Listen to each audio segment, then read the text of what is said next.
Welcome to VVD news TV. ప్రజల కోసం ప్రశ్నించే గొంతునే. ముందుగా ఈ రోజు వార్తల్లోని ముఖ్యాంశాలు. నంద్యాల జిల్లాలో ప్రశాంతంగా ముగిసిన పాలిసెట్ పరీక్ష. గడివేముల మండలం పెసరవాయి గ్రామంలో వినూత్నంగా బడి పిలుస్తుంది కార్యక్రమం.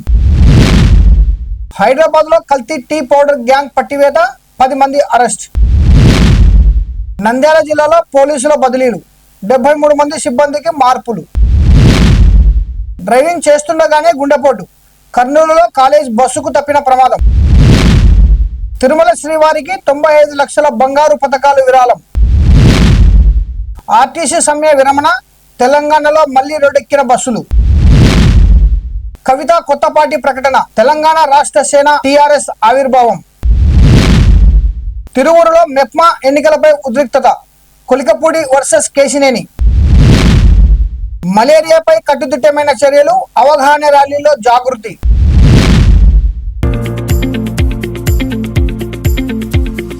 నంద్యాల జిల్లాలో పాలిసెట్ 2026 పరీక్ష ఈ రోజు ప్రశాంతంగా ముగిసింది. ఉదయం 10 గంటల నుంచి మధ్యాహ్నం 1 గంటల వరకు పరీక్షలు నిర్వహించగా జిల్లాలో 6856 మంది విద్యార్థులు హాజరయ్యారు. అన్ని కేంద్రాల్లో ఎలాంటి అంతరాయాలు లేకుండా పరీక్షలు సజావుగా సాగినట్లు అధికారులు తెలిపారు.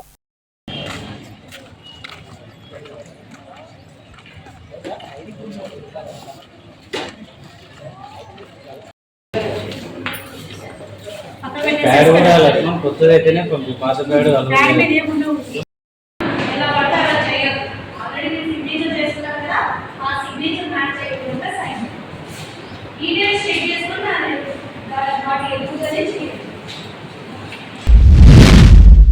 నంద్యాల జిల్లా గడివేముల మండలం పెసరవాయి గ్రామంలో బడి పిలుస్తుంది కార్యక్రమం వినూత్నంగా నిర్వహించారు. డ్రమ్స్, మైక్ ద్వారా, ఆటో ద్వారా గ్రామంలోని ప్రతి వీధుల్లో ప్రచారం చేస్తూ తల్లిదండ్రులను ప్రభుత్వ పాఠశాలలో పిల్లలను చేర్పించాలని కోరారు. ఉచిత యూనిఫామ్, భోజనం, పుస్తకాలు వంటి సదుపాయాలను తెలియజేస్తూ ఉపాధ్యాయులు ఆకట్టుకునేలా అవగాహన కల్పించారు. ఉచిత చదువు, ఉచిత యూనిఫామ్, ఉచిత మధ్యాహ్నం, అదేవిధంగా ఉచిత ఆటో సౌకర్యం, అదేవిధంగా ఈ సంవత్సరం ఉచిత రెసిడెన్షియల్ ఇస్తున్నాం. ఆంధ్రప్రదేశ్ ప్రభుత్వం ఎంతో ఇష్టపడి అన్ని సౌకర్యాలు కల్పించింది. మీ పిల్లలను ప్రభుత్వ పాఠశాలను చేర్పించండి. ఆటో ఇంటి దగ్గరికి వస్తుంది. ఉచిత శిక్షణ రెసిడెన్షియల్ స్కూళ్లకు ఇస్తాము. కాబట్టి అందరూ గ్రామ ప్రజలు మీ పిల్లలను ప్రభుత్వ పాఠశాలను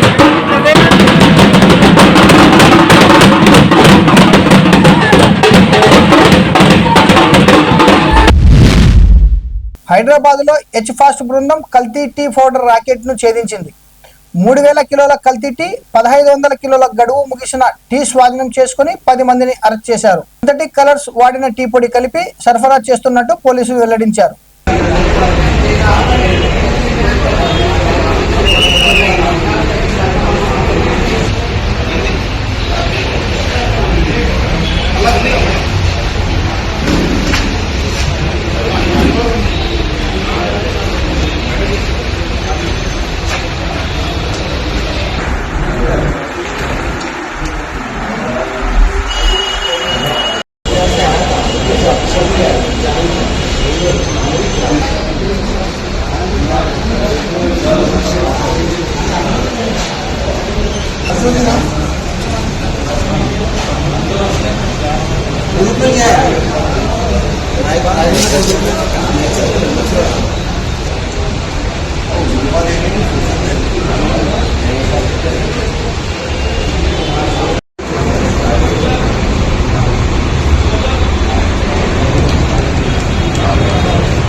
నంద్యాల జిల్లాలో పోలీస్ శాఖలో సాధారణ బదిలీలో భాగంగా ఒక స్టేషన్లో 5 ఏళ్లకు పైగా పనిచేస్తున్న 73 మంది సిబ్బందికి బదిలీలు చేపట్టారు.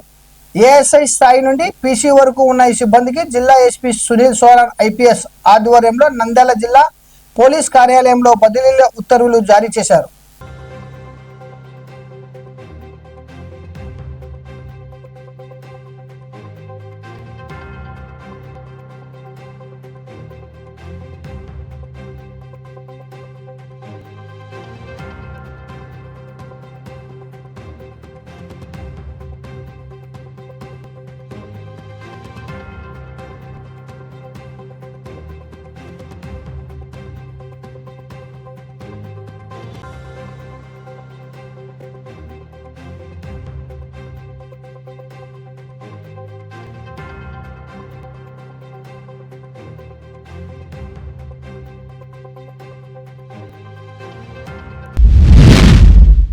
కర్నూలు జిల్లా జలకనూరు గ్రామం వద్ద ఆర్జీఎం కాలేజ్ బస్ డ్రైవర్కు డ్రైవింగ్ చేస్తుండగానే గుండెపోటు వచ్చి స్టీరింగ్ పైనే కుప్పకూలాడు. దీంతో అదుపు తప్పిన బస్సు పొలాల్లోకి దూసుకెళ్లింది. ప్రమాద సమయంలో బస్సులో సుమారు 20 మంది విద్యార్థులు ఉన్నారు. అయితే విద్యార్థుల అప్రమత్తతో పెద్ద ప్రమాదం తప్పింది.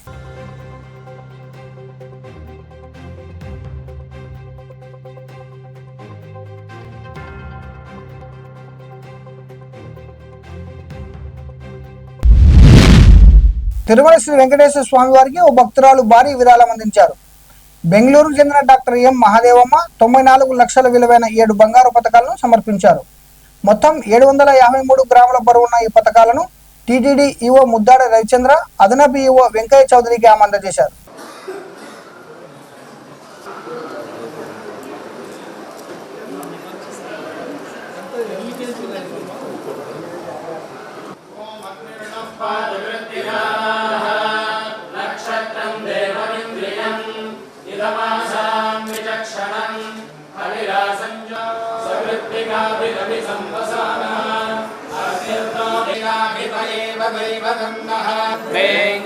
वेङ्कटयेवदैवतन्नः श्री श्रीनिवासः परमन्धनन्दः श्री श्रीनिवासः कुलदैवतन्नः दोर्दण्डे वीरलक्ष्मीः हृदय सरसिजे भूष्मे गुणगणाडम्बरे कीर्तिलक्ष्मीः सर्वाङ्गे सौम्यलक्ष्मीः मयितु विजयताये निधयेऽर्थिनां श्रीवेङ्कटनिवासाय श्रीनिवासाय सिद्धिरस्तु सकलकल्याण समृद्धिरस्तु।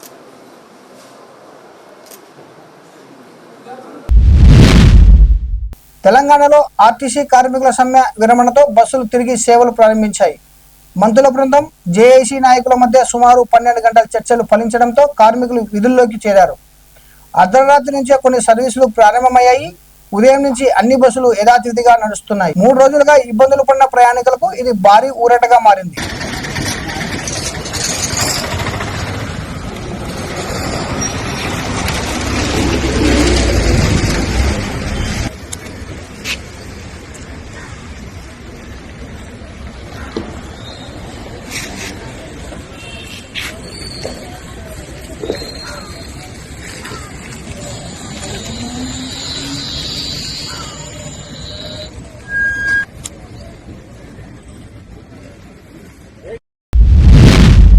కల్వకుట్ల కవిత కొత్త రాజకీయ పార్టీని ప్రారంభించారు. తెలంగాణ రాష్ట్ర సేన టీఆర్ఎస్ పేరుతో పార్టీని నామకరణం చేశారు. రాష్ట్ర రాజకీయాల్లో కొత్త ప్రత్యామ్నాయంగా ఈ పార్టీ నిలవనున్నట్టు సంకేతాలు ఇచ్చారు. మన పార్టీ పేరు చెప్పాలా? రెడీయా? టీఆర్ఎస్. జై తెలంగాణ! జై టీఆర్ఎస్! జై తెలంగాణ! జై తెలంగాణ! జై తెలంగాణ! తెలంగాణ రాష్ట్ర సేన! జై తెలంగాణ రాష్ట్ర సేన! జై తెలంగాణ రాష్ట్ర సేన! జై తెలంగాణ రాష్ట్ర సేన! కవితమ్మ గారి నాయకత్వం! కవితమ్మ గారి నాయకత్వం! కవితమ్మ గారి జై తెలంగాణ రాష్ట్ర సేన! జై తెలంగాణ! పట్టుర పట్టు హైలెస్స జెండను పట్టు కొట్టుర కొట్టు హైలెస్స కొండను పట్టు నడు గట్టి నడు బిడ్డను కవి తక్కతో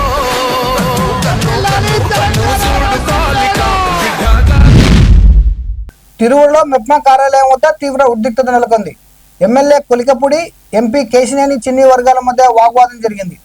సభ్యులను కిడ్నాప్ చేసి మరికొందరిని నిర్బంధించాలని ఎమ్మెల్యే ఆరోపించారు. షెడ్యూల్ ప్రకారం ఎన్నికలు నిర్వహించాలని డిమాండ్ చేస్తూ అన్యాయం జరిగితే సహించబోమని హెచ్చరించారు.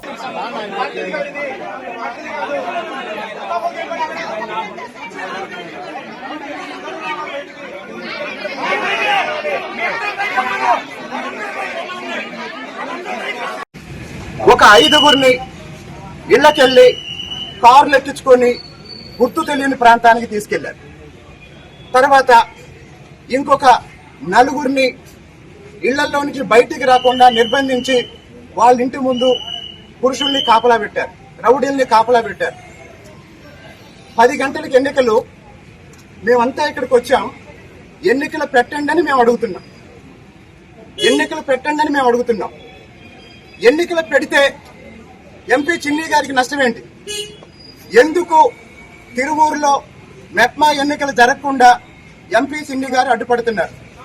ఎందుకు ఆ ఎన్నికల్లో పాల్గొనాల్సిన సభ్యత్వం ఉన్న వాళ్ళని, సభ్యుల్ని ఎందుకు కిడ్నాప్ చేయించారు? ఇవన్నీ ఏంటి? ఇవన్నీ బాధ్యతాయుతమైన శాసనసభ్యుడిగా ఇవి జరగకూడదు. కాబట్టి దీన్ని భవిష్యత్తులో ఇలాంటిది ఇంకో విషయం. ప్రపంచ మలేరియా దినోత్సవం సందర్భంగా నంద్యాలలో డిఎంహెచ్ఓ డాక్టర్ వెంకటరమణ ఆధ్వర్యంలో అవగాహన ర్యాలీ నిర్వహించారు. కలెక్టర్ రాజకుమారి ఆదేశాలతో డిఎండిహెచ్ఓ కార్యాలయం నుండి సాయిబాబా నగర్ ఆర్చ్ వరకు ర్యాలీ సాగింది. మలేరియా నియంత్రణకు పూర్తి స్థాయిలో చర్యలు తీసుకుంటున్నామని, కేసులు గత 3 సంవత్సరాలుగా తగ్గుతున్నాయని తెలిపారు. వైద్య సిబ్బందితో కలిసి ప్రతిజ్ఞా కార్యక్రమం కూడా నిర్వహించారు.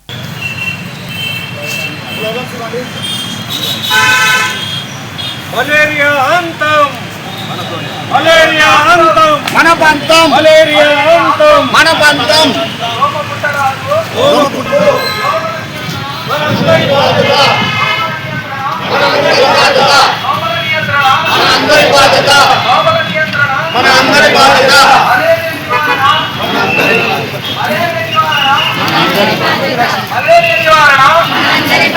దోమలు పుట్టరాదు.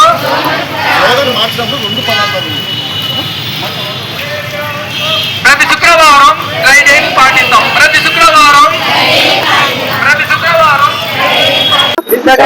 ఇప్పుడు మనం సాధించగలం.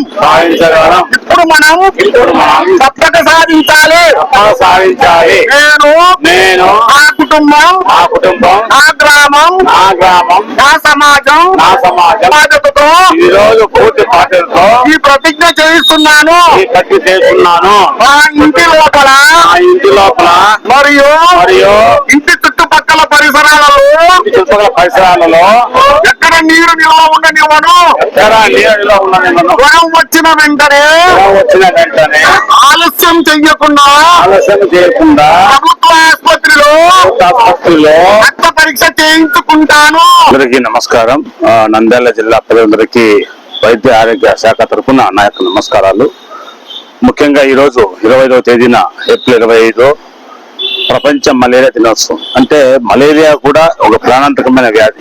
సో ఈ వ్యాధి వల్ల కూడా గతంలో చాలా మరణాలు జరగడం జరిగింది. సో దానివల్ల ఈ జబ్బు కూడా ప్రజల్లో విపరీతంగా రావడము, ముఖ్యంగా ఈ దోమల ద్వారా, ఈ మురికి నీటిలో పెరిగే దోమల ద్వారా, దోమకాటు వల్ల ఈ వ్యాధి రావడము, తద్వారా ఎన్నో మరణాలు సంభవించడం జరిగింది. కాబట్టి దీన్ని కూడా మనము నియంత్రించాలి, ఈ వ్యాధిని కూడా పూర్తిగా పాల్గొనాలనే ఉద్దేశంతో ప్రతి సంవత్సరం కూడా ప్రపంచ మలేరియా దినం జరుపుకుంటూ అవేర్నెస్ కార్యక్రమాలు ఏర్పాటు చేస్తూ ర్యాలీస్ ద్వారా కావచ్చు, కరపత్రికల ద్వారా కావచ్చు, మీడియా ద్వారా ఈ ప్రజలకు అవగాహన కల్పిస్తూ దోమలు కుట్టకుండా కాపాడుకోవాల్సిన అవసరం ఎంతైనా ఉంది. కాబట్టి దీనికి సంబంధించి ఈ రోజు మన గౌరవ కలెక్టర్ గారి యొక్క ఆదేశాల మేరకు ఈ రోజు ప్రపంచ మలేరియా దినోత్సవం సందర్భంగా ప్రజలు అవగాహన కల్పించడానికి మన నంద్యాల పట్టణంలో ర్యాలీ నిర్వహిస్తున్నాం. అలాగే పెరిఫెరల్ ఏరియాస్ లో అన్ని చోట్ల మండల లెవెల్లో కానీ, పిఎస్ లెవెల్లో కానీ, వీళ్ళ సెక్రటరియట్ లెవెల్లో కూడా వారు మా డిపార్ట్మెంట్ తరఫున ఆశాలు, ఏఎన్ఎంలు, ఎమ్మెల్యేలు, డాక్టర్స్ అందరూ కూడా పాల్గొని ఈ రోజు ఆ మండల లెవెల్లో ర్యాలీ నిర్వహించి ప్రజలు అవగాహన కల్పిస్తా ఉన్నారు. అయితే గతంలో తీసుకుంటే మన మలేరియా చాలా వరకు తక్కువ పట్టింది. మలేరియా అనేది ఎక్కువ డెంగీ కేసులు రిపోర్ట్ అవుతున్నాయి, కానీ మలేరియా అనేది బాగా తక్కువ పట్టింది. ముఖ్యంగా మనం తీసుకుంటే గత సంవత్సరం 2023లో 28 కేసులు మాత్రం జిల్లా వ్యాప్తంగా నమోదయ్యాయి. అలాగే 2024లో 8 కేసులు నమోదైనాయి. మళ్ళీ 2025లో 13 కేసులు నమోదైనాయి. 2026లో ఇప్పటిదాకా చూసుకుంటే ఒక 3 కేసులు మాత్రం నమోదైనాయి. అయితే దీంట్లో 2 రకాల మలేరియా ఎక్కువగా వస్తుంది. ప్లాస్మోడియం పాల్సిపారం అనే వైవాక్స్ అనేది వస్తుంది. కాబట్టి పాల్సిపారం చాలా ప్రమాదకరమైన చెప్పు. ముఖ్యంగా ఈ పాల్సిపారం వల్ల సెరిబ్రల్ మలేరియా రావడం, మెదడు ఎఫెక్ట్ కావడం, తద్వారా మరణాలు జరుగుతుంది. అయితే మనకు మంచి మందులు ఉన్నాయి కాబట్టి ప్రైమేట్ కావచ్చు, ఆర్టీ ఇంజక్షన్ కావచ్చు, ఇమ్మీడియట్ గా క్లోరోక్విన్ టాబ్లెట్స్ కావచ్చు, మంచి మందులు ఉన్నాయి. కాబట్టి వెంటనే గుర్తించడం, వెంటనే ల్యాబ్ టెక్నీషియన్స్ 10 చోట పిహెచ్ లో ఉన్నారు, అర్బన్ లో ల్యాబ్ టెక్నీషియన్స్ ఉన్నారు, ప్రైవేట్ లో ల్యాబ్ టెక్నీషియన్స్ కావచ్చు, ల్యాబ్లు ఉన్నాయి. వెంటనే జ్వరం అంటేనే మనం తెచ్చేయాల్సింది మలేరియా గురించి. మరిన్ని అప్డేట్ కోసం చూస్తూనే ఉండండి వివిడి న్యూస్ టీవీ, ప్రజల కోసం ప్రశ్నించే గొంతుని.